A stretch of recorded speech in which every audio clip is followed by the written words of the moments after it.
unit number 12. A transformation means that you are rotating. Rotation and 12 and translation. It's both of them. A rotation deals with the slope, which is the number in front of the x, and a translation deals with the y-intercept, which is the number on the end. So we're going from 1x to 1/4 x plus 5. So how does the slope change from 1 to 1/4? If it gets smaller, that's called clockwise. You're going toward like a clock. So this is going to be a clockwise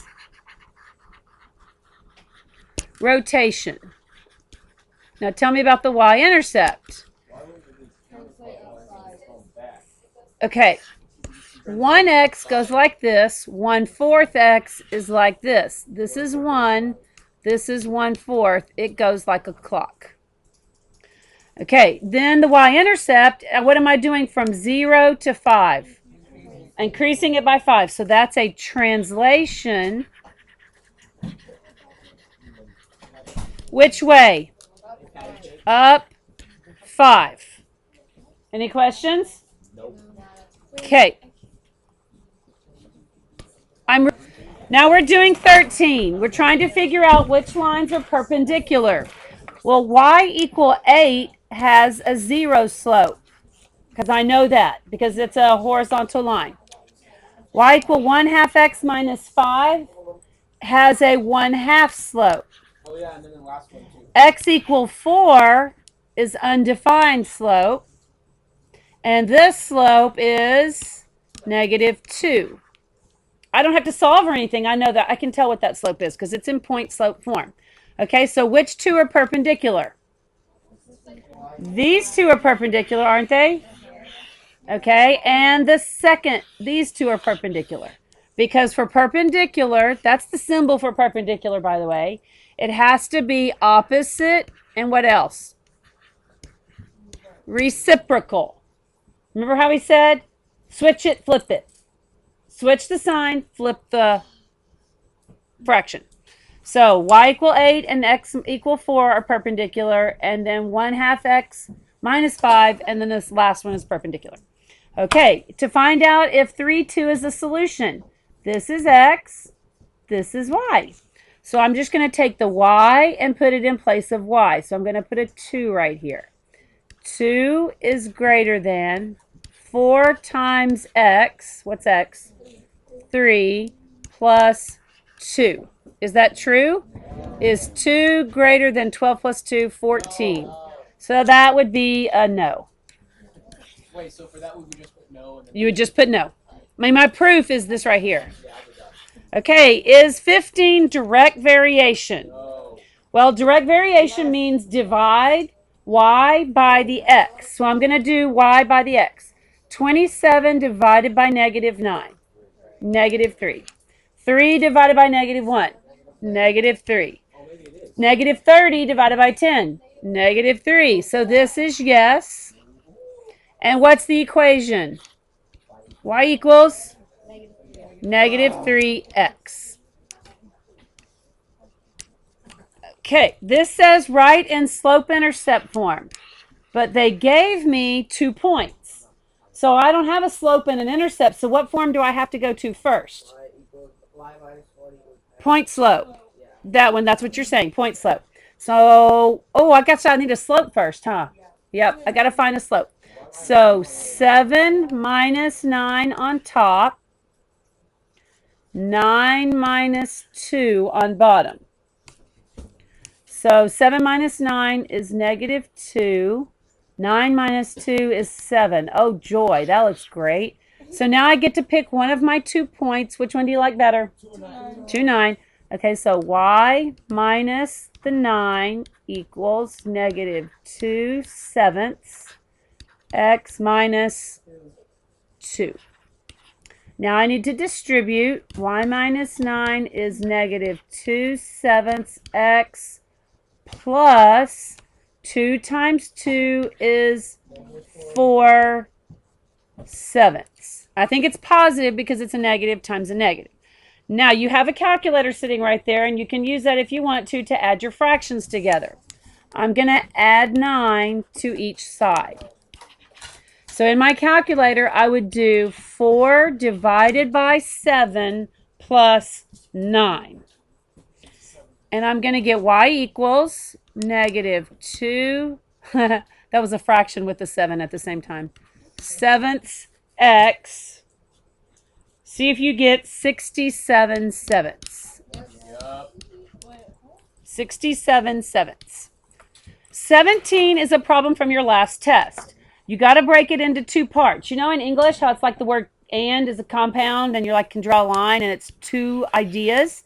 So I have two ideas. I cannot connect the two ideas. They're separate. So I need the same y-intercept as this one. Well, to get the y-intercept is this. I cover up the x and divide, and my y-intercept is 3. If it's okay with you, I'm going to write that as 0, 3. Now, I have to trash that part of my sentence. I don't need that anymore. I can't do anything else. Don't go find the x-intercept. It's not going to help you. Now, I have to also have the point 5, 6. So I've got to put 0, 3 together with 5, 6 and come up with an equation. Well, for an equation, I need a point and I need a slope. But I don't have a slope. But I have 2 points, so can I find the slope? Yes. So I'm going to take this and find the slope. So 3 minus 6 over 0 minus 5.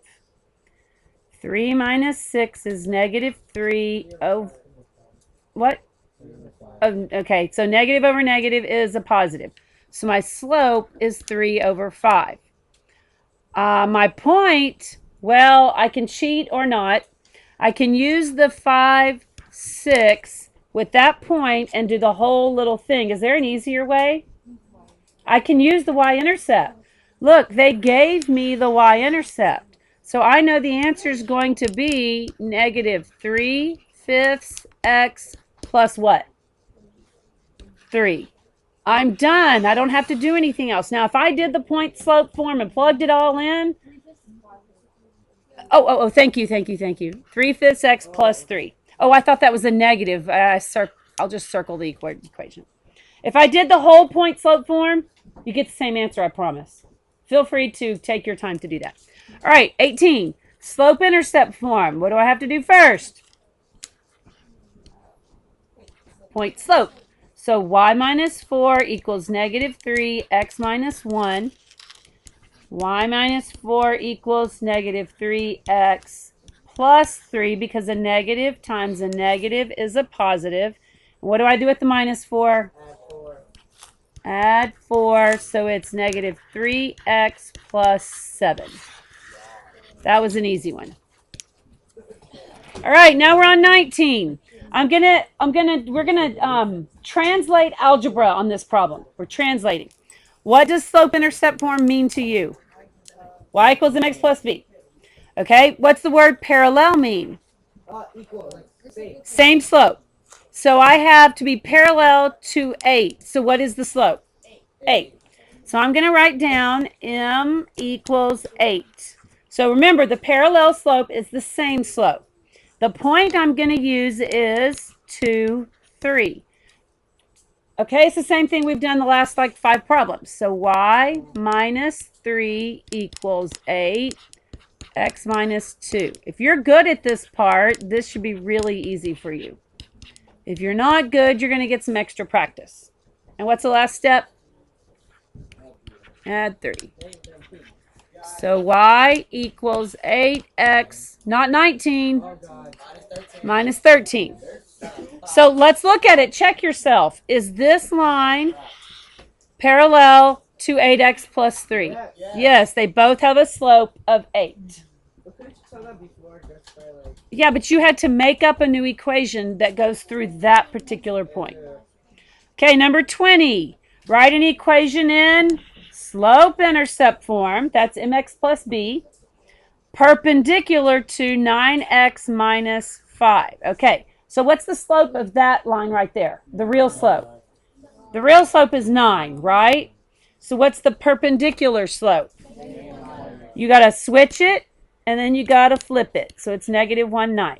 So the slope I'm going to use is negative 1/9, and the point is negative 8, negative 5. So y minus negative 5 equals negative 1/9 x minus negative 8. Now, if you mess up on that slope, you're going to waste a lot of time. So make sure you get the switch it, flip it right. Yes. Instead of having to do all that just to find a slope, since you already have the y-intercept, can't you just do that point minus No. y-intercept? No, because it only says write an equation in slope-intercept form for the line that's perpendicular to this. The only part we're using is the 9. This negative 5, we're just trashing it. Where's your review? Okay, so negative 1/9 plus, so that's going to be x minus 8/9, because 1 times 8 is 8. Now I need to pick up my handy dandy calculator, and I need to minus 5 from each side.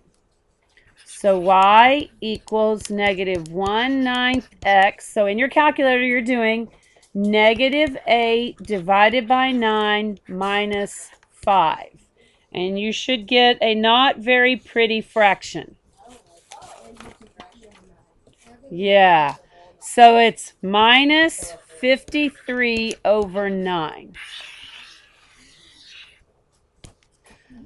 All right, 21. We need to graph these inequalities. So I think the easiest thing to do first is to solve for y. So I'm going to plus 9x on each side. I think that's the easiest thing to do if they're not fractions. Now this was a fraction. 9 into 6 is a fraction. So that's why I chose not to do standard form graphic. Okay, so that gives me, 3y greater than 9x minus 6. Yep, there's my equal to.